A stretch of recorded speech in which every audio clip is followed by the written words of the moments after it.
Andre, Andre,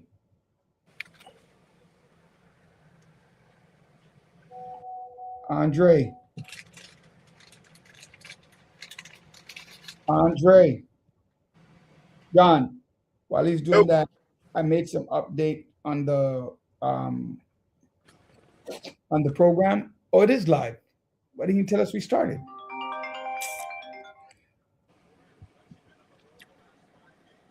Yeah, Andre, why didn't you tell me?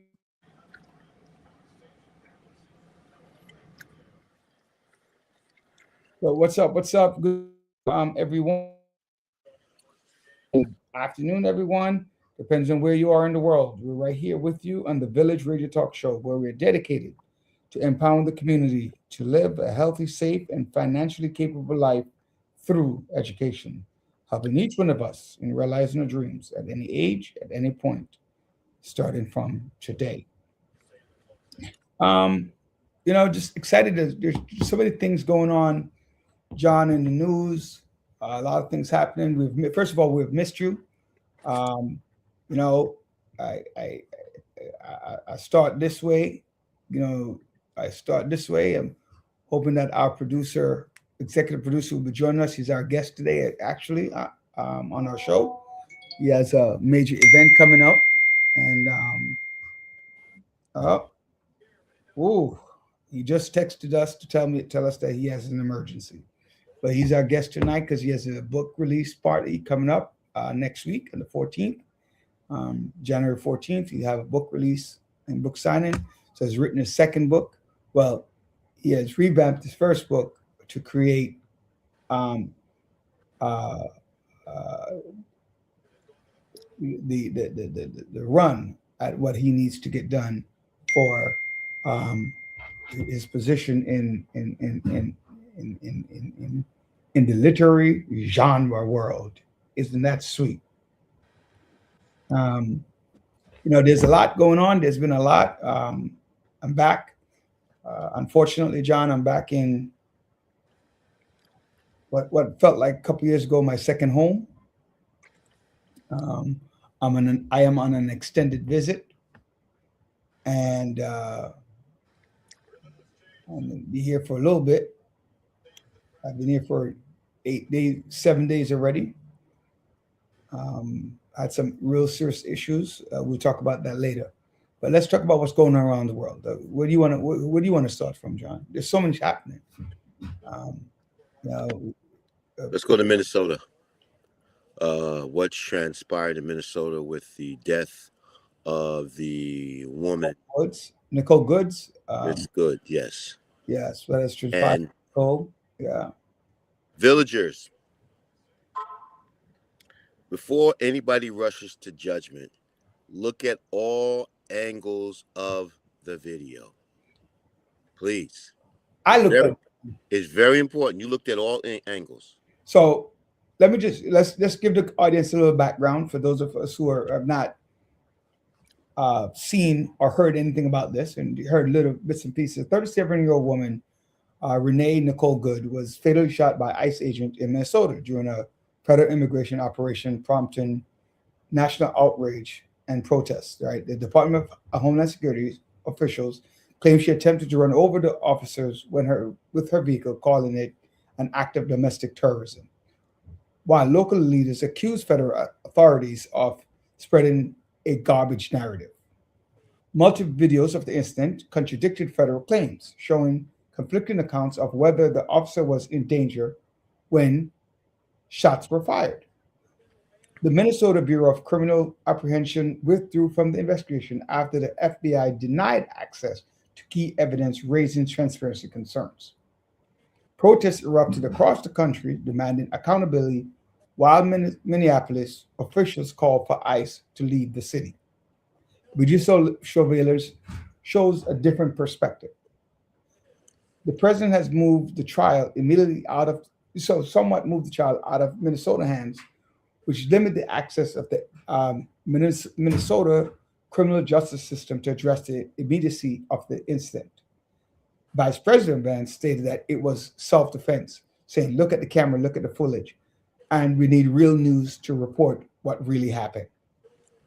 The DOJ has labeled this incident as an act of domestic terrorism, right? I forgot the young lady's name. She got on. She was on the press conference today, John, who got up with JD Vance after JD Vice President Vance talked about it.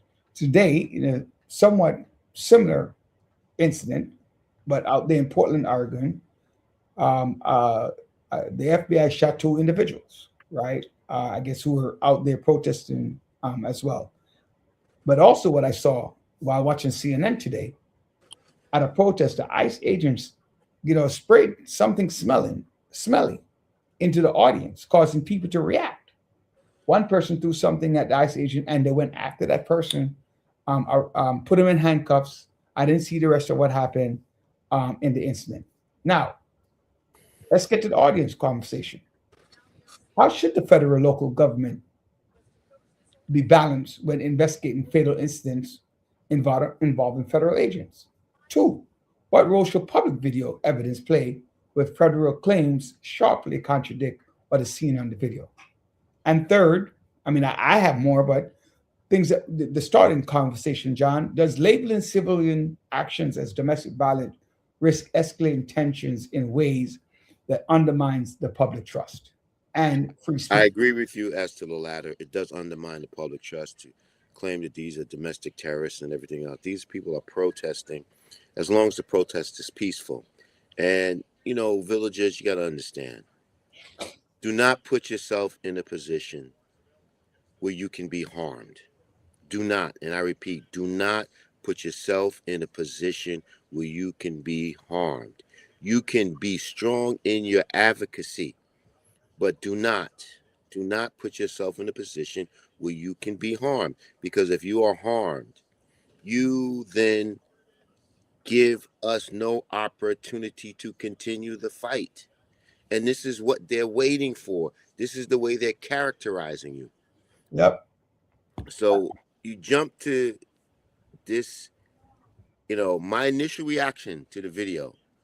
I watched the video, and my initial reaction was that it didn't perceive that the woman was trying to run over the agent.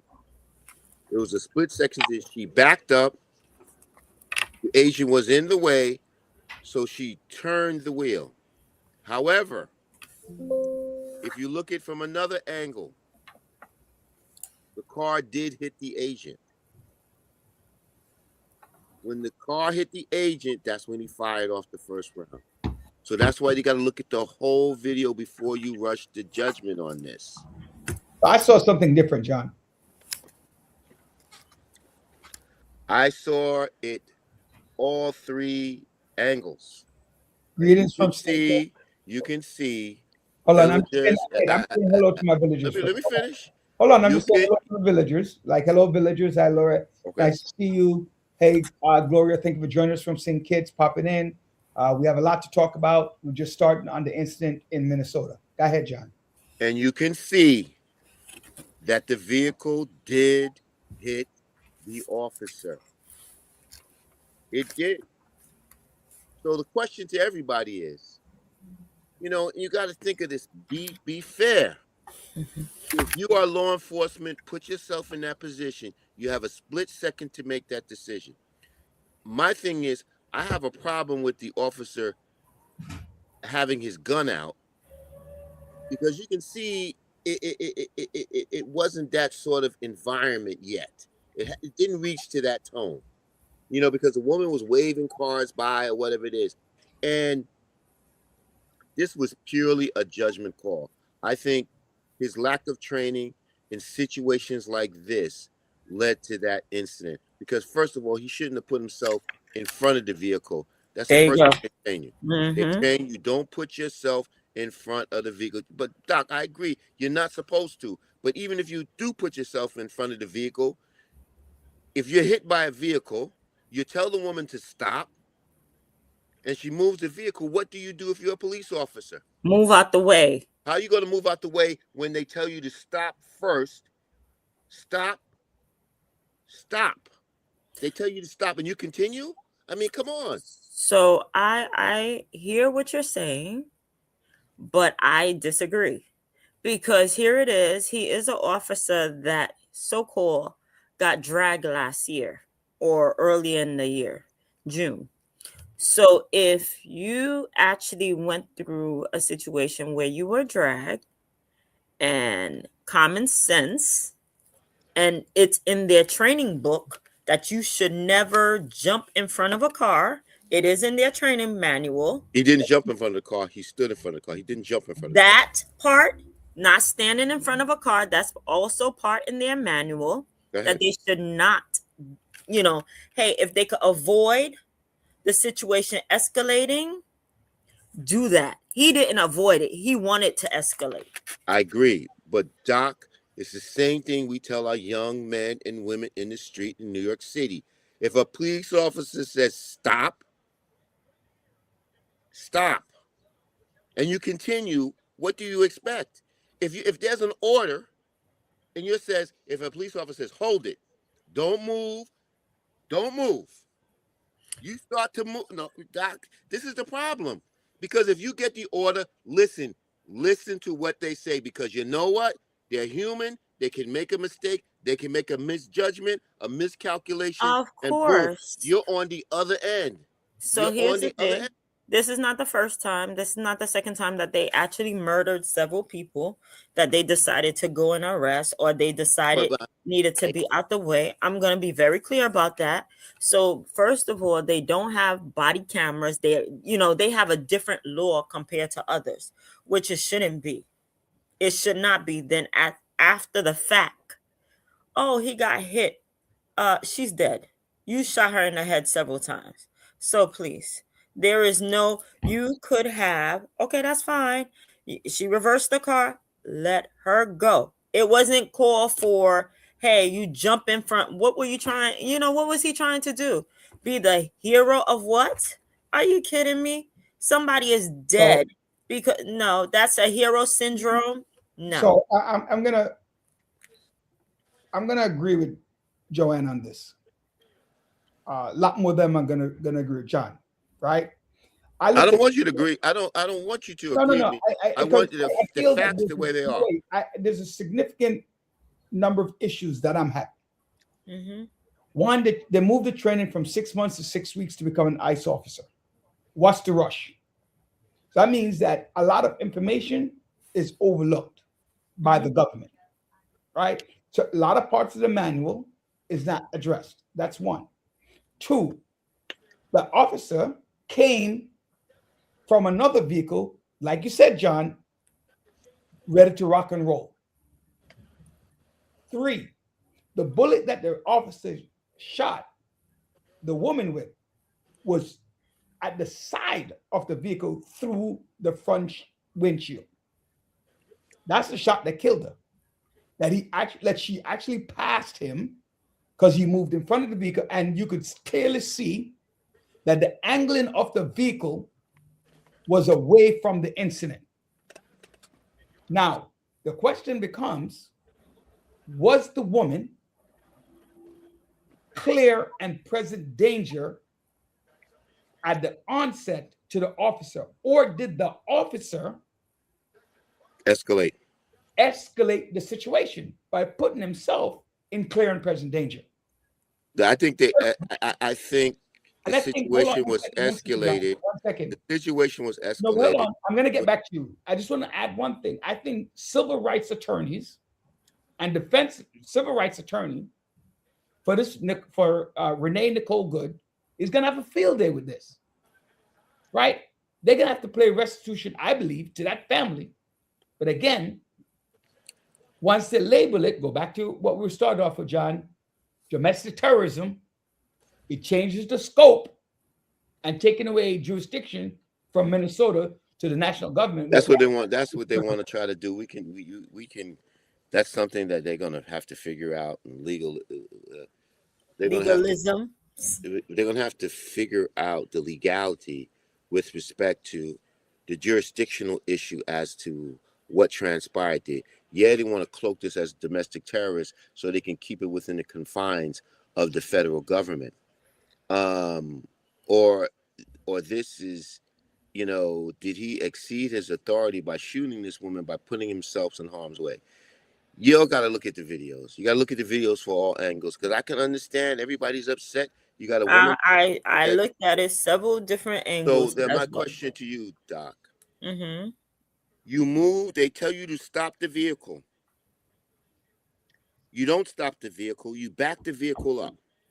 You see the officer in front of the vehicle. If you move ahead, you're going to hit the officer. So why would he still stand there like a dummy? What is whether he was not, you know, okay, that happened, but and she panicked because you have everybody jumping at her with guns drawn. Of course she's gonna panic. No. When the police officers got out the car, you look at the video, no guns were drawn. They walked up to the car, to the woman with the car, and tried to open the door. They, you know, like, okay, fine, stop the vehicle, you're apprehended. And that's stop the vehicle. Don't say stop the vehicle, John. Don't be using legalese. What's that legalese? That's it. They went and tried to pry the front door open. Why did they try to pry the front door open, Roderick? At the end, we don't know what was said. So okay, at the end of the day, John, could it possibly be that in the moment that officer tried to pull the door open, she didn't even see the one in the front? Definitely. Possibility. I would agree with that. Didn't see the officer in the front because she's concentrating on the officer there. But hold on. If an officer is coming to you, you're in your vehicle, and I'm quite sure there was words exchanged. I don't know what was said, but if he said stop the vehicle, get out the vehicle, or whatever it is, he orders you to get out the vehicle. You don't get out the vehicle, and you start maneuvering. My point was, why did she reverse the vehicle? Because she was moving out of a parking space and back she was not in a parking spot. Where was she? She was blocking the roadway. She moved her car from the vehicle from the right. So Roderick, and then she moved forward. Roderick, she backed up, turned to get away, to move out. The whole point was, if she was given a directive, stop your vehicle, get out the car. She didn't get out the car. Let me open up our line, John. See if we could get some callers in wherever you are in the world. This is a heated conversation. Right? It's not heated. No, it is heated, but it's nice heated. It's good heated. Showing people how to. Roger, this is passion. It ain't heated. It's passion. Well, whatever you want to call it. So it ain't heated. I agree with what it's saying, but what I'm saying is it shows a passion that when that we are having a passionate conversation with perspective, and so we want our audience to join in. Let us know your perspective. Who do you think was more right? Do you think he's going to get away? Those are some of the questions. But everybody's jumping. Is he going to get away? Let the investigations begin. Let's look at everything thoroughly before there's Trump and Vance in their statement, ladies and gentlemen. I don't care about Vance and them. You know what? Wait, Joanne, hold on 1 second, John. I'm sorry. Joanne, type in the number on the screen so people can get it. 347-746-6598. 347-746-6598. We want to hear from some of you, not just to type in, but call in, give us your opinion. The phone lines are open. You're saying, John? You said 6598? 6598. 347-746-6598. John, go ahead. Take us away. Show us your passion. I'm listening. You know what? All right. I'll take it away from here. There's 3 videos. Villagers. Yeah, there are 3 videos. There's villagers, please. And I would tell Trump and I would tell Christine Norman, all of them. Look at all the angles of the video. Look at all the angles of the video before you start making a statement about domestic terrorism, whatever thing. You need everything. You need to know everything that preceded it. So why do anyone of you can answer? So why did they jump immediately to call? You know why they jumped in immediately? Everybody's defensive because they excused the expression. They fucked up. Language, John, we're on public air. Okay, fine. The officer screwed up. Yes, he did. He screwed up because he had no business getting in front of that vehicle. Furthermore, what Dr. Brian told me, he got dragged before, so he knows he shouldn't be in front of that vehicle. But why do you think the DOJ protected the officers so immediately and put a halt on them? That's where the problems come in. To protect their ass, because this immigration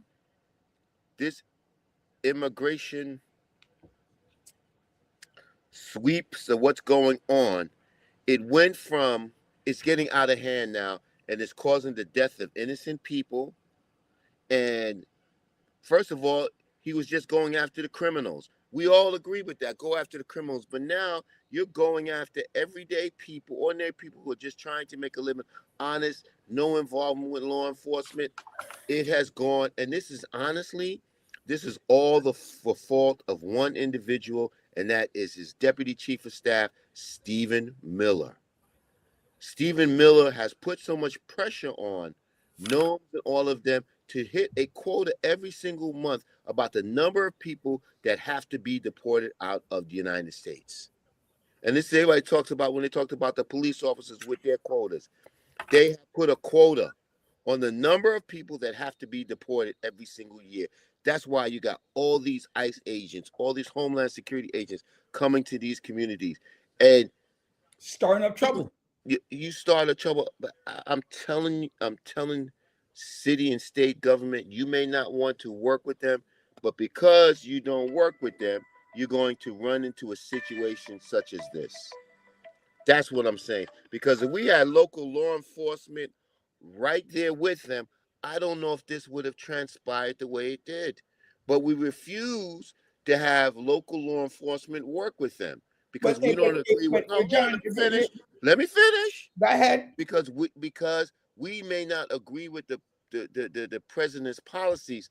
However, this is what's going to happen. Our law enforcement need to be there and involved to see what's going on to prevent situations like this. So ICE goes rogue, right? ICE goes rogue. They don't listen. Right. When you work in, how does local, state work with the federal? Well, if the federal is coming from the cocky side, Joanne.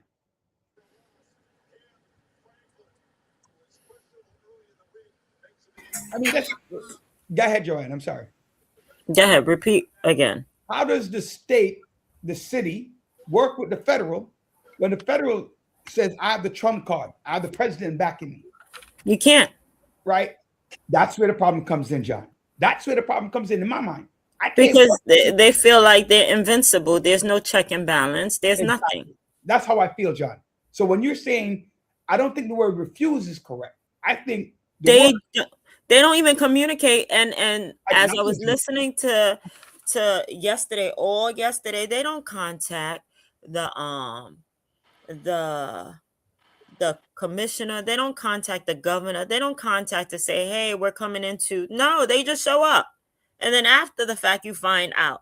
They claim they do, but so many of law enforcement mention they have not contacted them to arrange anything. So I'm going to tell you what this is the problem. The problem is initially when they started these things, the state said, I am not going to work with the federal government. I'm not going to work with them. That's their posture. That's their position. That is what transpired. So if you're not going to work with me, I'm going to do what I got to do. But that's not true. Point. You don't. I think overall, like Trump mentioned, it's to get all the murders, the this and that. It never was about that. Because guess what? Half of the people that murder us, they haven't gotten them out. They're going after innocent people, students who are going to school. They're not murderers. Walking to school or dragging people off campuses. That's not murderous. His definition of what it was intended to be and the actions completely changed. Yeah. Completely changed. Yeah, but you know, it's like wait, no, hold on. he lies every second he I got to be the voice of reason here. Let's go back to look at the audience comment. So thank you, Eddie, for saying this. This poor woman saw the inevitable and panicked. If she would have stopped, they would have dragged her out of the vehicle and cuff her. ICE intimidates, and that's the culture they have. Let me ask you a question. Hold on. They would have done that. Eddie, wait, hold on. John, let's finish up Eddie's comment, and then you could. None of the officers were in peril. This woman actually waved several ICE vehicle before this one stopped. So going back to that question, right? Correct. Go back to that question now. I'm going to add one thing, John. You're going to have the floor again. Let's go back to Eddie's comment and go back to one thing that said in the comment. I saw with my own eyes that ICE arrested a protest today. And I sensed with my own passion, my own ears, the visual of them. I can't smell because I'm watching television, so I can't smell the gas. But I can see the reaction from Laura Coates on CNN, the reaction of many people in the audience. One lady stood up with her covered ICE, and the man getting arrested. Let's go back to that comment, John. Those are two comments that Eddie made, right? The panic and fearing the inevitable, which obviously took place. I'm listening. So what's the comment? The comment's what? The comment is, what would truly have been the outcome if you were working with the state, working with the city, and you were working together with the federal government? Would they have overrode anything, right? And determined that they're still going to attack that woman? Because no. ICE has shown that they will arrest the rest of Brad Lander, for crying out loud. Well, I think if there was better coordination, some things like this would not transpire. They don't want to coordinate because they want to feel as though they're in power. Everybody says you don't want to coordinate because the state says we're not going to coordinate with you. This is what we're going to do. We're going to move these immigrants. We're going to do X, Y, and Z. The state said, nope, I'm not going to do it. I'm not going to cooperate with you. So why don't they go into the red state and do that? Let's see how quick. No, they don't. They've been doing it in all the blue states. Nope, they're doing it in the red states. No. What red state? The red states people such as Kentucky, Tennessee, and those areas, they've been getting complaints from the Republicans because they're saying, you're messing up with our economy. Because now the immigrants who work on these farms, the Purdue farms and all these farms, people don't want to work. Our employees are not safe anymore. So you can't just say they're doing it all in blue states. They ain't doing it all in blue states. Come on, y'all. If we're going to be factual, let's be factual. They're not doing it all in blue states. I think, listen, maybe not going for 5 days. Maybe the red states are keeping the hush-hush because I don't see any national news, right, on because the red states are coordinating with them. But how you coordinate it? Like, if you really think about it, man, I have not seen any justification, any reasoning why Roger Daley, would support what ICE is doing. Nobody's saying to support. I support ICE and what they're doing. If we're going after the criminals, the rapists and the murderers and those who are committing crimes, I'm all for that. But the innocent people that overstayed their visa here, working, not involved in any law enforcement, no, give them their due process. And let's do it that way. I was reading an interesting fact today. And listen to some interesting fact. Joe Biden deported more people than Donald Trump. I don't know. And I'm telling you, that's the fact I read. 4 million versus 6 million. Okay. But what Donald Trump is doing it in his administration ruthlessly. You know what? Yeah, I would agree that he's doing it. He's doing it without any compassion. Mm-hmm. But you know what? I would blame the Biden administration For because what? it took them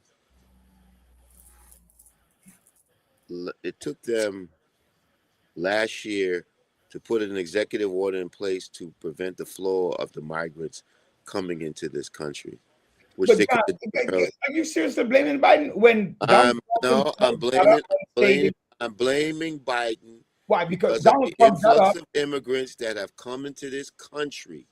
You know, you know what? Come on, man. You know, we got to be real. Let's be real.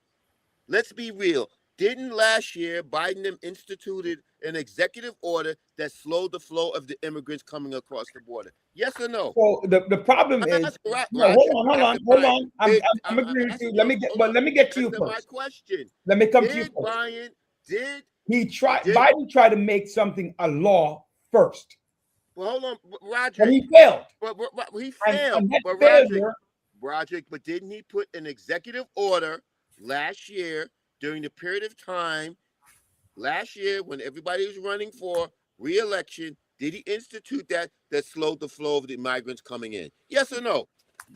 I'm agreeing with you. I'm saying yes. So why couldn't we do it in the beginning? Because he was trying to do it initially the legal way. That legal way was to get the support of Congress. And that was a blatant mistake because he didn't have control of Congress like Donald Trump did. So whose fault is that? Obviously, it would come back down to Joe. Thank you. That's my point. Right? It would come back down to Joe, and he didn't want to bypass Congress. He wanted to do it the legal way, so it makes it a law. Right? And so, you know, people fail to realize, and this is one thing I love about Republicans with their rhetoric. They make a small issue a big issue and stay on topic. And I love that about them. They don't state that the Biden administration, the Obama administration, deported more immigrants. Sure did. President Obama sure did, yes. Right? They don't emphasize that. And the American people who don't follow politics, who just listen to sound bites, follow the hype of we need to remove, like Dr. Brian said, these undocumented, these criminals, these this, that. That's what he said. I didn't say that. No, but I'm saying, I'm going back to what you said that he was talking about. I know what you're saying. That he emphasized the gloriousness of what he was trying to do. That's what he did. And the facts and the numbers don't support what he did in the first term, nor what he's doing in this term. He just hype up the situation, go to these sanctuary cities that he knows they're not going to vote for him, and stir things up. That's what he's doing. Remember with the transgender thing. Remember he made that into like people in jail having sex changes, and we paid for it. That happened, but he made that seem like the majority of their prison population was doing that. He knows how to stay on topic. We Democrats don't know how to build on their topic. And not to mention, I don't even think they have a real topic. But I want to go on to a quick subject. I know this is juicy, but I want to go on to something because I'm trying to get Andre his time. Ladies and gentlemen, if you don't get on, Andre has his book signing and book release on Tuesday the 14th. Is that the correct date? Or is it Wednesday the 14th? It's got to be Wednesday the 14th. The 12th is Monday. All right. We can look it up. If he doesn't get back on, he does have his book signing. Dr. Brian, you can look it up in the chat so we can put it out there. He's on. He's on. I don't want to talk about you yet, though. So when I can come back on, and because I only got like about 15 minutes. All right. So you want to do it now? Yeah, I could start now. So. All right. So talk to us. Our executive producer, Andre Doman, has written his book, and let's talk about it. Let's talk about your book. Talk about, tell us where you are. What's this book about? Okay. I see you have a PowerPoint that you want to put up. So Yeah. So I'm just gonna put that up real quick. So family, my and it's event. more than a book, right? Yeah. So it's a poetry series. But let me share the screen real quick. So John is frozen, so I'm trying to get him off the screen a little bit. All right. We're seeing? Yep. Yeah. All right. Hey everyone, Andre here. I am the artist, the health specialist, and investment analysis. And currently, as the artist with my Poetry Poetics, I bring to you reflective tools, thus clarity, for your mind, body, and then spirituality. But it all starts here with reflective actions. You must face yourself in states of incarnation, and together we get to transformation. A new being welcomes a generation to a new scene. So grab a copy of my book, Time Transcendence Expansion. Let's walk to the next level of enlightened transition of the mind through time, one step at a time. And together, we shall surely shine. Gratitude and peace.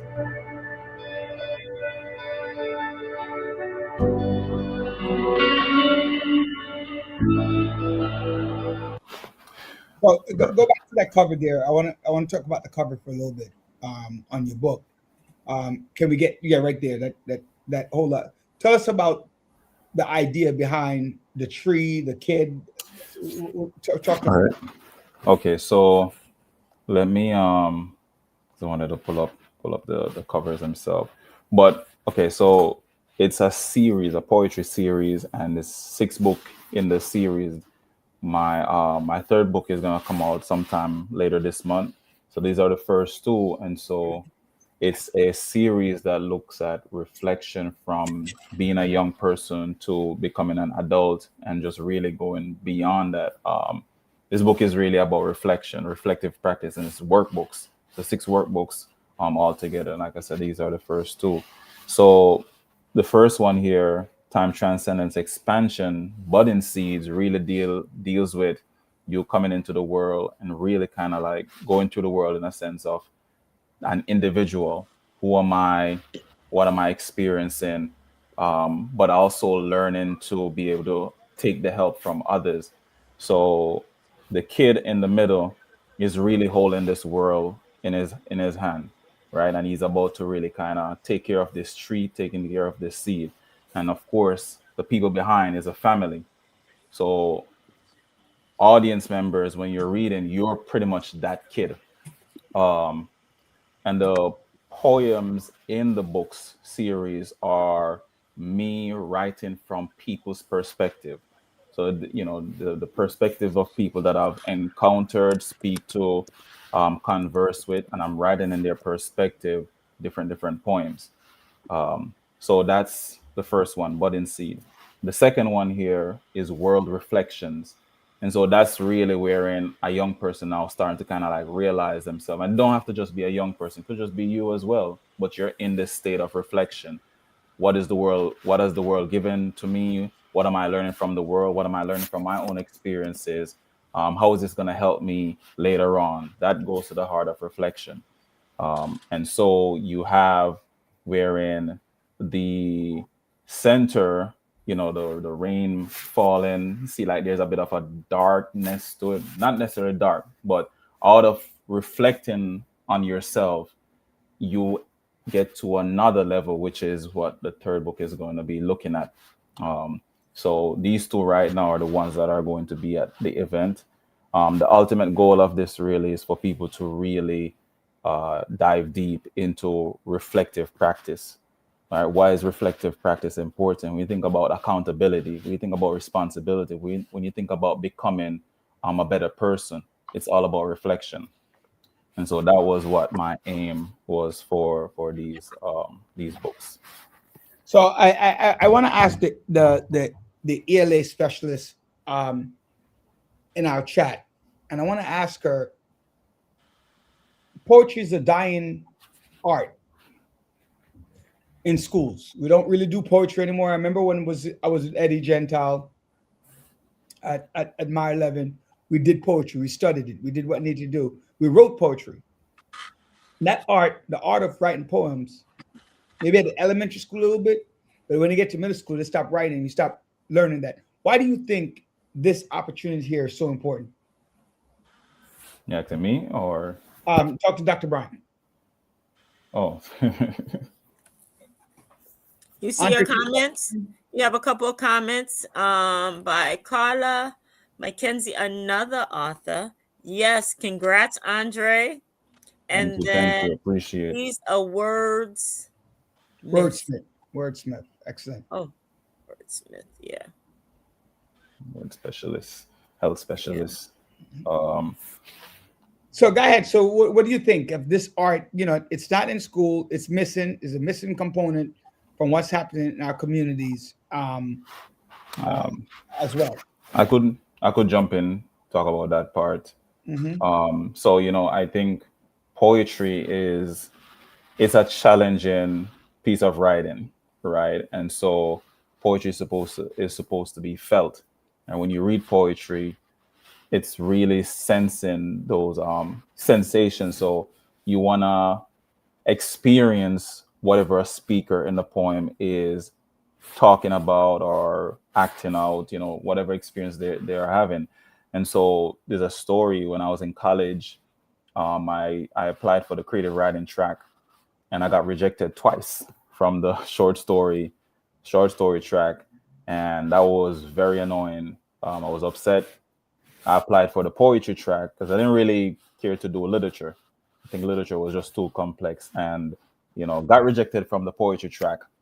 And it was around the college years, around even that time, that I really started having this idea of wanting to do a book.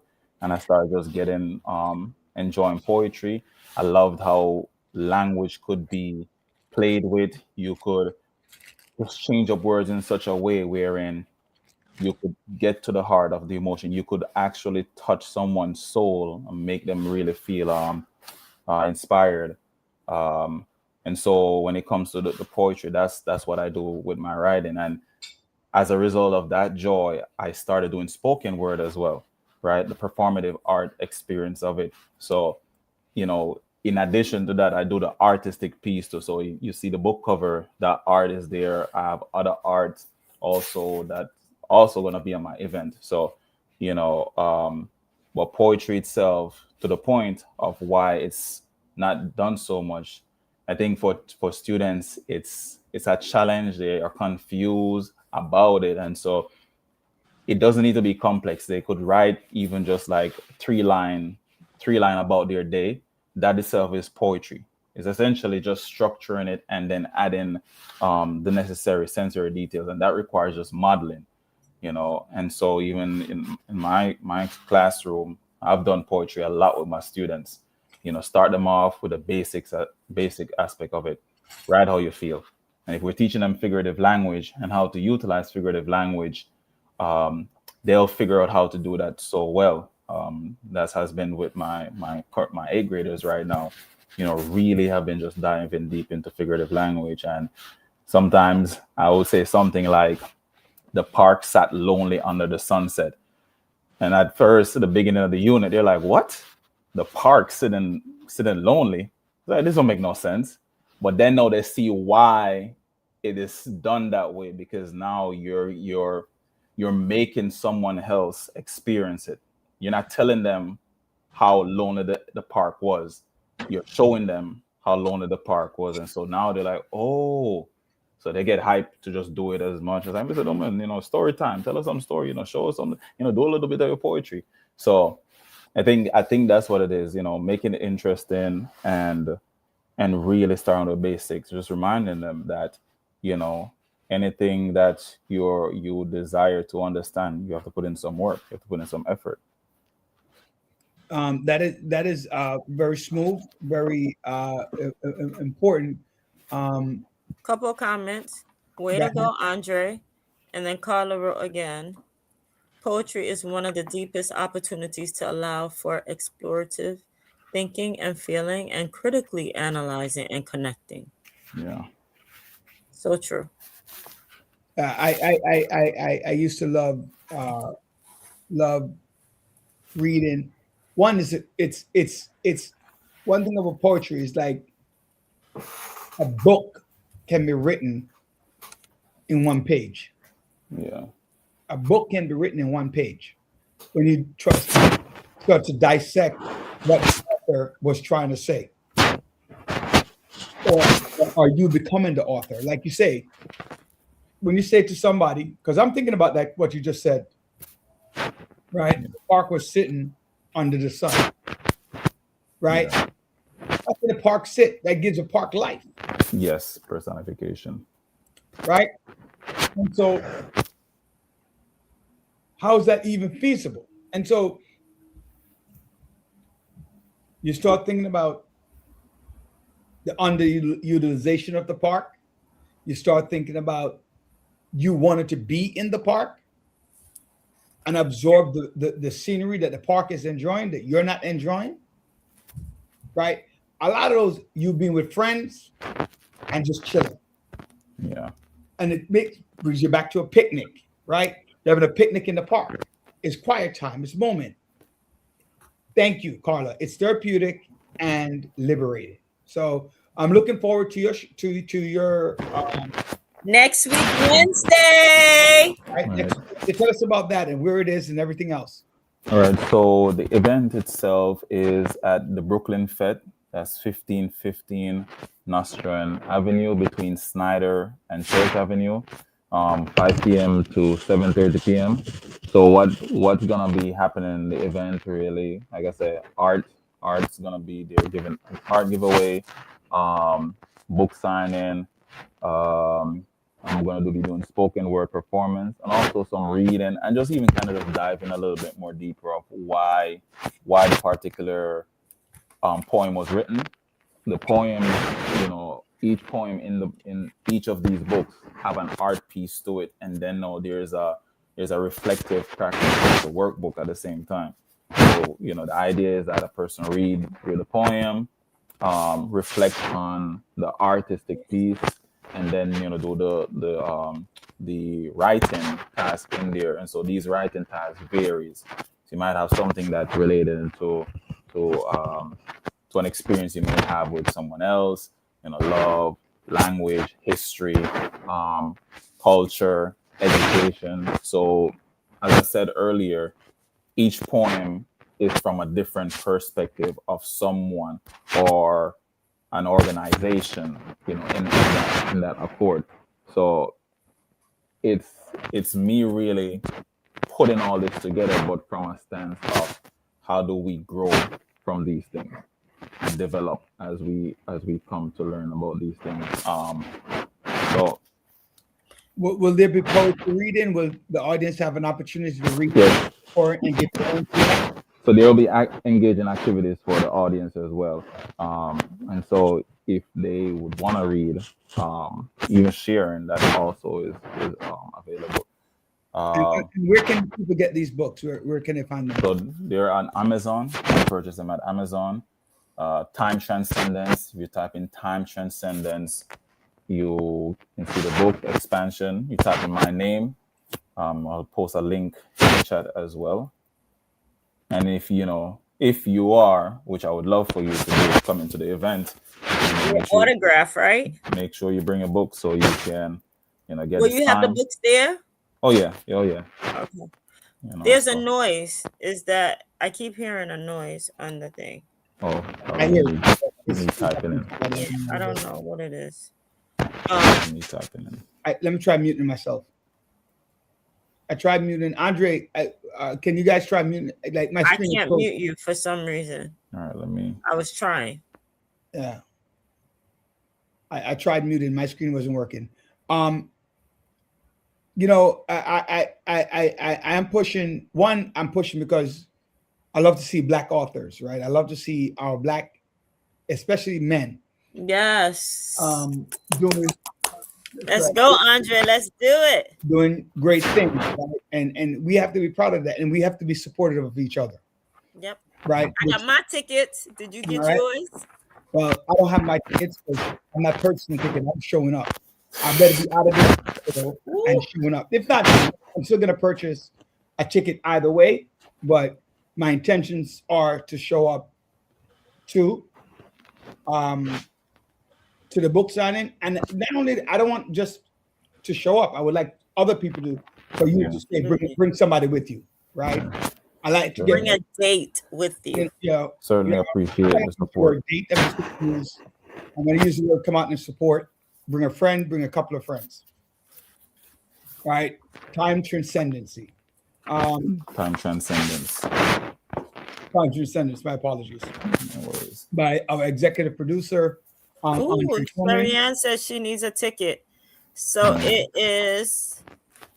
So on the rhythm of the awaken, let me post that one as well, so you can get that as well.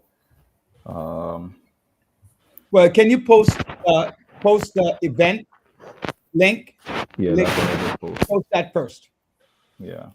So if you're on YouTube, you're should be able to click on that. So I do wanna, maybe I could just read one of these poems, but it's gonna be in Patois, right? So a couple of the poems in there is in Patois. And this one I want to read. I could read. Andre, I think it's your sound actually, because I muted at Roderick. Am I good? Yeah, you're better now. All right.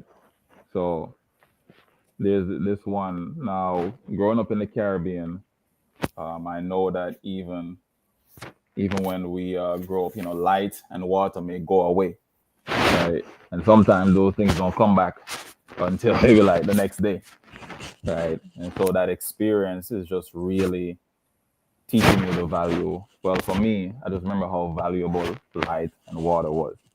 Hold on, Andre, because it goes in and out. Maybe your mic. It may be that yeah, I think it might be your headphone. All right. Gloria, and anybody that wants you, that can purchase a ticket, not a ticket, but a book. If you send it to my house, or send it to Andre, you can send it to us, send it to our offices, and make sure your name is on it so we know it's yours. We get it autographed, and we'll get it back to you. Yeah. For the return address, we'll drop it off, whatever needs to happen. So if you purchase the book, even if you're not able to make the event, you can be a friend and you want to have the book, an autographed copy of the book. Hello, Sherry Ann, how are you? Happy, healthy, wonderful Wednesday, fantastic New York. Thank you so much. And again, I want to thank all of the villagers who are joining us or participating. We appreciate you. You're free to call in. We love to have callers call in if you want to have questions for Andre, because this is his moment for the next 3 or 4 minutes to talk about his book and his event, right? So what's that phone number again? Dr. Bryant, what's the phone number again? Hold on. 1 second. I'll go right in. I wrote it down. Phone number. Bring it. Here it is. Oh. 347-746-6598. All right. You can definitely call in and give your thoughts on it. Andre, talk about some of your inspirations in writing your book. What motivated you? Where's your why? It's your headphones. It is your headphone. All right, so I'm gonna, Yep, that's what it was. I can't hear you now. Now we can't hear you. Jesus. I was muted. Hear me now? Yes. Perfect. All right. So inspiration. Tell us your why. What's your why? Right. So as I mentioned, really, my why comes from my own experiences of wanting to, well, I guess, what would you call this? People may say cliche, but saving the world. Now, to dive a bit deeper, really, I always want to see some sort of change, in terms of how people operate. So when I was in college, I always see a lot of my peers, they go through certain experiences, and it's like they would probably mess up, not necessarily considering the consequences. I've seen that even now with my own students, and even just people around my life. And I think people have to develop a sense of the accountability piece, but also reflect more on their own experiences to become better individuals. My why comes from stuff like anime, how my role models them making changes in the world. And so for me, I want to do that too. I want people to see how enjoyable it is to create and do poetry just the same way, but more so it's about reflection. I've done a lot of reflection over the course of my years. Through ups and downs, it has been me really deciding, like, I am going to really think about what happened here and how do I make a difference? How do I make changes? And I do think that reading is one of those things wherein you are in a certain position in life, whether you're taking up the Bible. I don't know, a lot of people would go to the Bible, or whether you're taking up some sort of reading that's an inspiration. That's something that I want to be able to give that to somebody as well. So yeah, that is much appreciated, much love, as Carla states, love it, right? Love what you're doing, love the expansion. I can't wait to get my first book up. You're inspiring me because I started my book way before you started any of your 2 books, or your 3 books for that matter. And you have inspired me. So I think I'm going to take some time to do that. I'm looking for other people to help me, but I realize I got to help myself, and I'm not doing that as well as I should. And Kathy gave me some ideas, and one of our listeners and one of our family members gave me some ideas a couple of days ago when she came in. So I think I'm going to use it. I'm so proud of you. I will see you on Wednesday regarding that. Hopefully I get out of this damn hotel that I'm in. Definitely. So I could come and visit. Hopefully, we're able to even live stream it on the Village and share it back with the audience. Maybe one day in a rerun or something like that they can see it. I'll definitely get some videos of the performance. I mean, spoken word is one of those things that really grabs you. So, there's about 2 or 3 I'm gonna be doing. That's something that, man, you get quick inspirations from that. So, I have John read. John, what do you think about reading one in the poem or 2? What do you think? Of course, I think it's a great idea. Oh, by the way, John, on a different subject, I met somebody who graduated from Haverford from sophomore in 1971. I thought of you immediately, just on a different note with your red hat. All right. So get those. Also convince Dr. Bryant. If I'm there, I'll try to read as well. But again, I'm praying that I am out of here and I can get to that book. Certainly, God's willing. So gotta step off. I'll update you all with what's up as well. All right, but gratitude and peace. Woo! Congrats, man. Right, but snap, respect. Yes. Right. So big up to our executive producer. I didn't see Dr. Sophia's not on today. I just realized that. They said I didn't see her. Is she on? Maybe she's on a different screen. I didn't see her on today. No, she's not on. So what I want to talk about is, let's try to get to that call. Hold on. Go ahead, Sherry, and you're live on the Village. Talk to us. Hi. Hello to everyone. Hello. I just want to say congratulations to Andre. It's really refreshing to see a young Black man. And not only that, uplifting poetry. Congrats. Yeah, he stepped off. I mean, he's on in the background, so I know he picked this up and he'll hear it. And that's thank you for He's on in the background, so I know he picked this up. Your volume, the show's on in the background, Sherry Ann. Yeah, turn the show down. So we're very proud of him as well, and thank you for acknowledging that. A lot of people need to understand and acknowledge exactly what he's doing. So thank you all the villagers for, your support in advance. Bring a friend, tell a friend, right? Have them come out and support what he's doing. And if you have kids, bring your kids too. That's important. One of the things I was making sure that he knows that he got to be careful. Just make sure, because he is still a licensed New York City educator. He has to make sure that he goes to the state for licensure and doing state schools and outside districts. So he has to make sure that he's not selling it to the city school.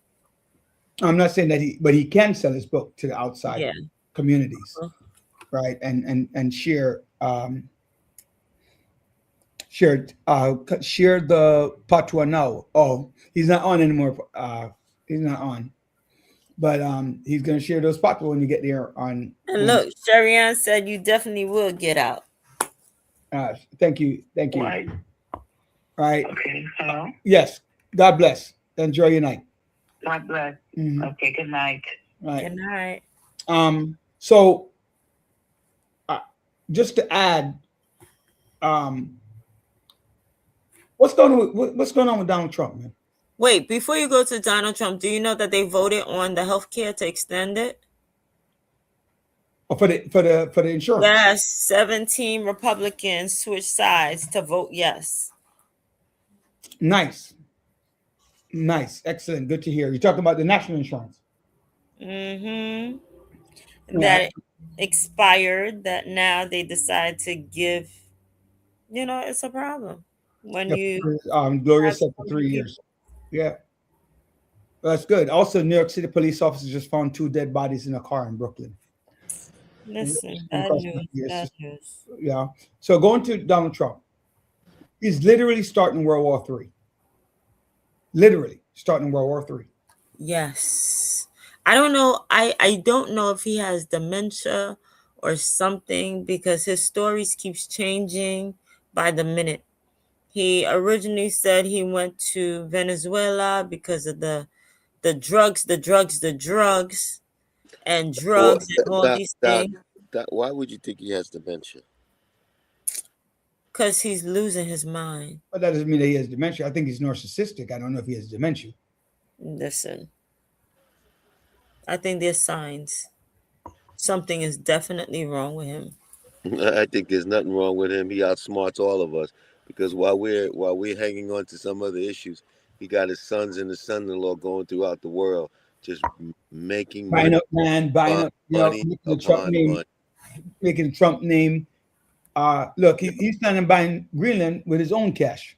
Right? He's planning on buying Greenland with his own cash. So, but is the Vladimir Putin issue a real issue? Attacking those oil tankers. Stealing his oil tankers? Attacking and saying that they were doing business. They're a cover up for Venezuela. So you did 2 of those, plus the Venezuela situation with Nicolas Maduro, where there's some serious mixed feelings in Venezuela and in the United States, right? And also, the Republican Party, about 5 or 6 members in Senate have switched sides. They don't have the veto capacity yet, right, to veto him and his attack on Venezuela. What's going on? John, he's sick, says, who's that said that? Sherry. Yeah. I don't think he's sick. He's strategic. I don't think he's sick either. Nope. I really think that he's narcissistic. He's narcissistic, and he's calculating. And he's very shrewd. He knows how to manipulate people to build on their fears. Who did Venezuela supply oil to? According to the news, right? Meet the Press, that he knobbed 2 boats at sea. One of them that changed the name from Bella. Let's see. It's in the chat. I actually put it in our chat so we can look at it. My screen is frozen, so somebody else have to look at the chat to tell me what's there. But it's in the chat, in the Google Notes. Right. I don't know if my screen is frozen, but it is. All right, but it tells you the name of the ship, how he masqueraded one of the names, changed the name to a different name to try to swindle, bamboozle, cahoots his way out of the trenches of the United States. You know, why do you say what? That he's not sick? Because he hasn't shown sign that he's sick, mentally sick. He's not doing any. By the way, Donald Trump is not doing anything different this term than last term. He's just emboldened this term. Exactly. That's the biggest difference. He's emboldened, correct. You know, he said, I got the support to do it. And he said it today. He said, you Republicans better win, because if you don't win, the Democrats get impeached. Are going to impeach him, right? The Democrats are going to impeach him if the Republicans don't win. I mean, he's even going after one of his own reps, Massey, right? He's going after one of his own reps, Massey, I forgot what state he's in. The Republican Massey. He endorsed a challenger in the Republican primary against Massey, right? Because he says Massey, who has voted 95% on the Republican thing, is anti-Republican, and he's pushing that campaign. He's pushing that agenda, and he's only voted about 5% not on that campaign, which goes back to what I was saying before, that he makes something that's not big into a really big campaign. Mm-hmm. So again, Iran is in crisis. The Middle East is in crisis. The issues going on with Russia, Venezuela. He attacked Nigeria, right? Right. He's supporting Israel, right? And he's strategically doing things. But you know what he's not doing? He's not messing with North Korea. He's not messing with South Korea. He's not messing with Japan. He's not messing with China, right? He's not messing with any of those countries. He goes for countries that he can attack and get away with. But I have a question. Why would he tell Venezuela do not sell or share anything with China and Russia? Aren't those his buddies? And then trying to block them. So first try to take the oil that was heading towards Putin is something interesting. They took it. Yeah. So I'm just fascinated. If you call those people your friends, your buddy, and everything, what do you call enemies if you're doing that to your friends? I think the fact that he made the war in Venezuela about oil, or I want to redistribute the oil to the people. I'm gonna get 50 million barrels, right? Where are they getting the barrels from? You're going into the government and taking away their barrel, their source of revenue. This war is not about oil. Are you serious? It's about oil. It's not about think about the drugs. It's about oil. Vladimir Putin has clearly done war crimes. Yep. Benjamin Netanyahu has clearly done war crimes. Right? Why are he not going after them? Right? Is he doing another Bush with Saddam Hussein in Iraq? A lot of people are calling, a lot of people are comparing that to, a lot of people are comparing that to that. Mm-hmm. because you're going after a world leader. You were convicted of 30. They said that basically we're not in regime changing. That's what we just did. Yeah. And which is disallowed. Right. And then you're also stating that you are going to become the government or have a significant interaction in the government over the next few years. Right. That means that you're going to control the Venezuelan way of life. Right. Is it okay for somebody who's a 34 times convicted felon to now interfere with another country's way of life? Hey, Okay? they voted for him, my friend. They voted for him. I feel they're going to vote him out. I think that this midterm is going to send a message. I could believe that.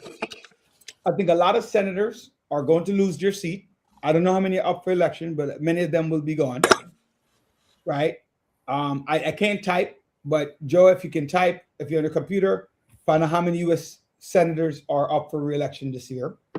All of them are up for re-election. No, not all. No. The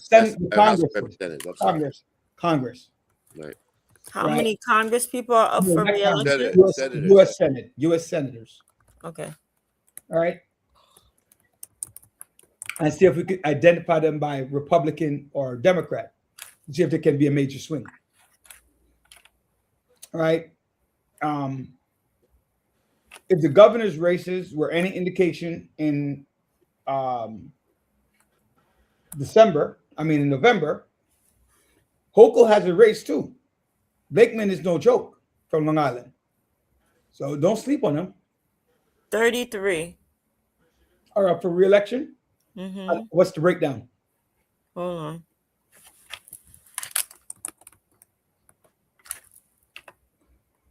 Right, but she's in trouble from losing the gubernatorial seat from Democrat to Republican because she's going on with her crap too. Right, up there in the Senate, she's going on with her crap. Right, and so we're going back to what I was saying is like this constant tugging at. I think you're going to tug at the wrong straw. Eventually, that's what he's going to do. Because I think people are going to start aligning themselves with Japan, with North Korea, with China, to in essence secure themselves on this stronghold around the world. And he's pushing that agenda. That's the master plan. But why kill American people? And like Marjorie Taylor Greene said, I thought you were talking about America first. How is this making America first? But she was one of his strongest supporters in that race. Ted Cruz is all up his ass. Right? Lindsey Graham, who talks about him, is right there next to him. Tim Scott, sellout. But Tim Scott is now the only black senator from the South. And he's fully elected. This is his full term. Right? One of the so you have a couple of you have 3 of the Republicans retiring. Mm-hmm. You have 4 Democrats retiring.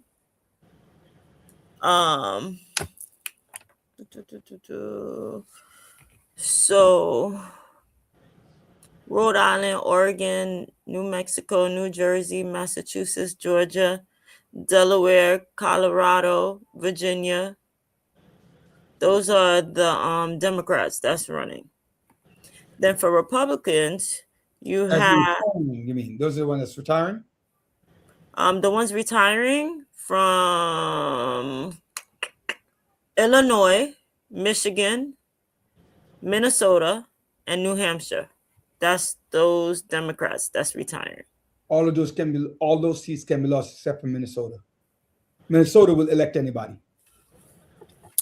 Well, in Republican, Wyoming, North Carolina, and Kentucky is retiring.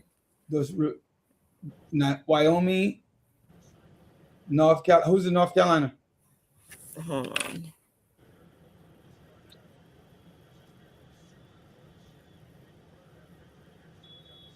Thomas Tills. All right. Republicans will keep that seat. They'll keep Wyoming. They'll keep Wyoming. What do you think, John? Kentucky's the toss-up? I think so. All right. They had a Republican. They had a Democratic senator a while back, so it's possible. Yeah, Mitch McConnell. That used to be his area. But I think Mitch McConnell is stepping down, retired. That's who's retiring. Mm-hmm. He's a Republican. So now with Republican, you have Ohio, Oklahoma, South Carolina, Tennessee, Texas, West Virginia, Maine, South Dakota is undeclared. Retiring, another retiring. Alabama.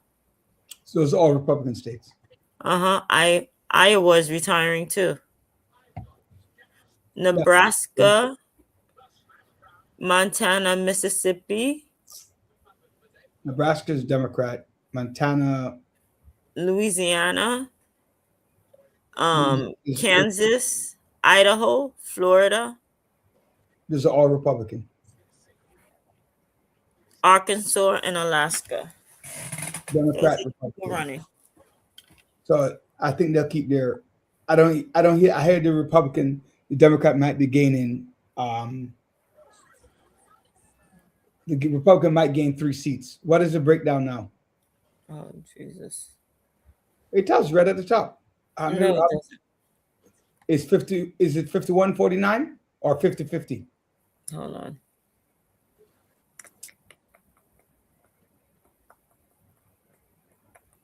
$53 Republican, 45 Democrat. Unless somebody stepped down, those numbers are not right. 22 seats are up, and 13 for Democrats. That's 35. But what I'm saying is the 100 senators. So what you gave me was 90. So remember, they redistrict too. Doesn't matter. Each state has 2 senators. So once they leave, the governor appoints 2 automatically. So right now, seats up? Yeah, if somebody left. If they left right now, the governor appoints somebody to the Senate seat. Mm-hmm. Two seats are independent. Oh, that's why. Mm-hmm. Bernie Sanders is independent, but he votes Democratic. He caucuses with the Democrats. King. Angus King. Okay. And who does he caucus with? Democrats. Okay. So there you have it. So it's 53-48. That makes more sense. 53-47. Mm-hmm. All right. That's 100. All right. So, it's what, 8:58. I just want to shout out some happy birthdays. Birthdays that just came up. Birthdays that that are happening. So happy birthday to Kamika, to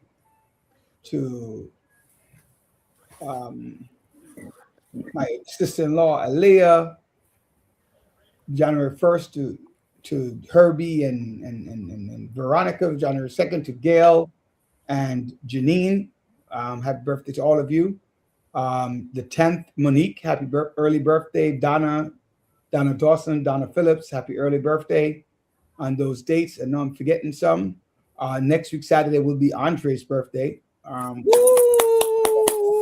His book signing, and he's having a birthday. So make sure you come out and celebrate. I just want to take the time as well to say thank you to everyone. Whenever these situations come around, I get stuck in this hotel.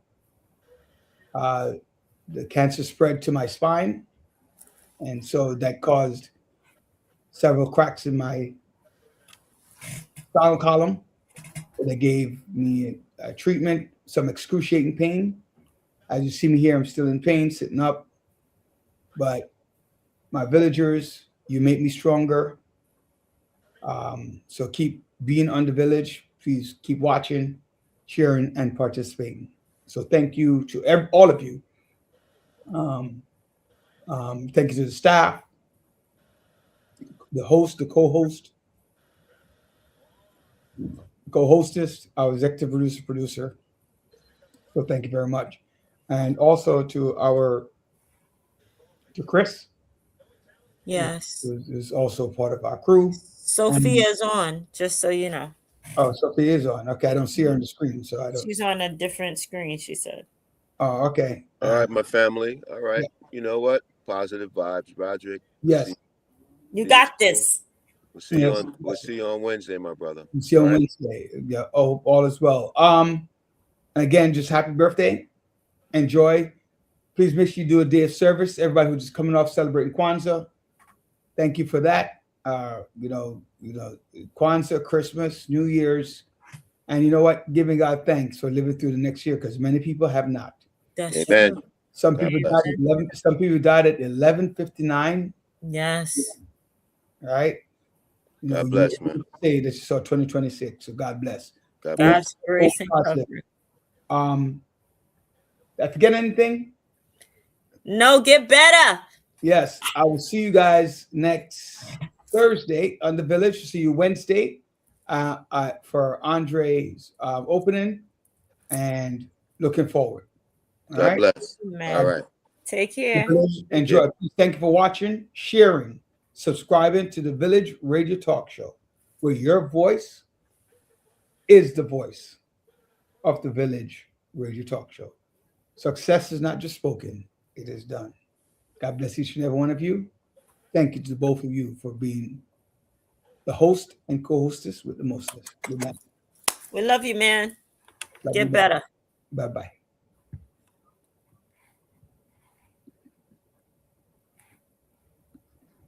My screen is not working, so you have to press the end. I got you.